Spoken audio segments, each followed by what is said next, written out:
Hello, my name is Keith Knuth. Today we're going to look at how to manually trigger an ION workflow. Now, ION is a component service of Infor operating service, Infor OS. ION acts as a system integration and automation platform. ION also includes automated workflow capabilities, and these workflows can be triggered automatically and programmatically, but also manually, and that's what we're going to look at today. So a human is going to go to a Infor OS homepage where there are controls to trigger workflows and also see the progress of workflows that they've triggered. Let's take a look at how to do that. Okay, I've logged into Infor. I've been brought to my homepage that I've already pre-created for myself. If you're not familiar with homepages, they are a configurable role-based dashboard for employees. So when they first log in, information is pushed to them for their job. They have links, they have data, they have KPIs, they have everything they need to quickly assess their work for the day. I need to add a widget to this homepage for starting workflows. And so I have administrative access to edit this homepage. So I'm going to click the edit button. I'm going to click add widget. I can click on the search box and search for the word start. The first result is the start workflows widget. I'll hit the little plus sign there to add that widget to my homepage. Click close and save. And now you can see that the Start Workflows widget was added at the very bottom. I could go back and rearrange this to appear at the top, but let's just work with it as it is.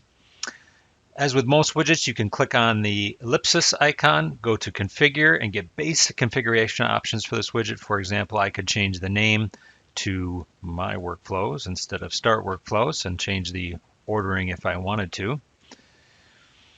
And the changes are instantly updated. Next, I have a search box here where I can search for the workflows that I've already started. For example, I could search for NOT and would retrieve just my notification. It's searching by the title of the workflow that you started.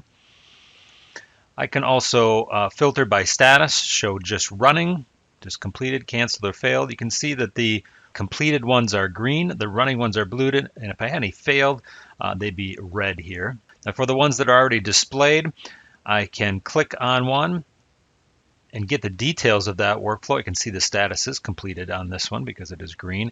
The ID, information about it, any parameters that were entered, any attachments, which are documents that have been attached to the workflow, all that's here. And if I want to get this off of my list, I can just click the remove button. But to trigger a workflow, I click the plus button right there at the top of the widget. And the first thing it's going to do is ask me which workflow I want to start. I've got two workflows that I've been authorized to use. In just a minute, I'll show you as an administrator how to give access to a user to start a workflow.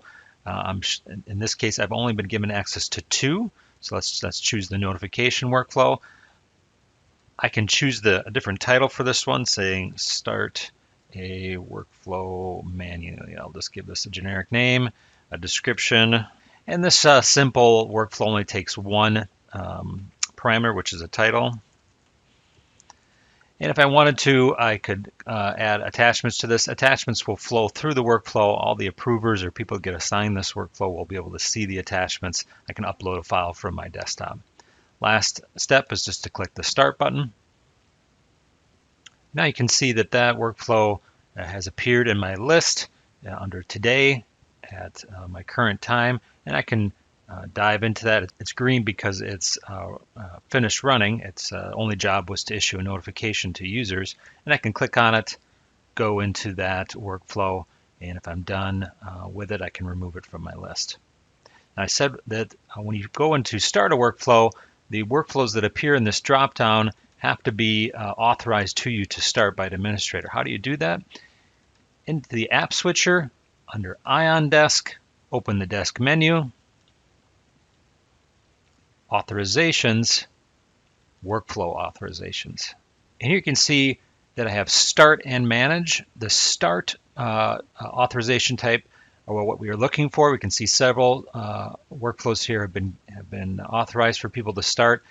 The role that it's been granted to, this is the IFS security role, is on the right. So if I click the plus button, I want to make sure my type is start. I'm authorizing someone to start a workflow. I want to pick my workflow name that I want to authorize, and then I want to choose the right security role for the person or persons that will be authorized to use this. Once you do this, hit save.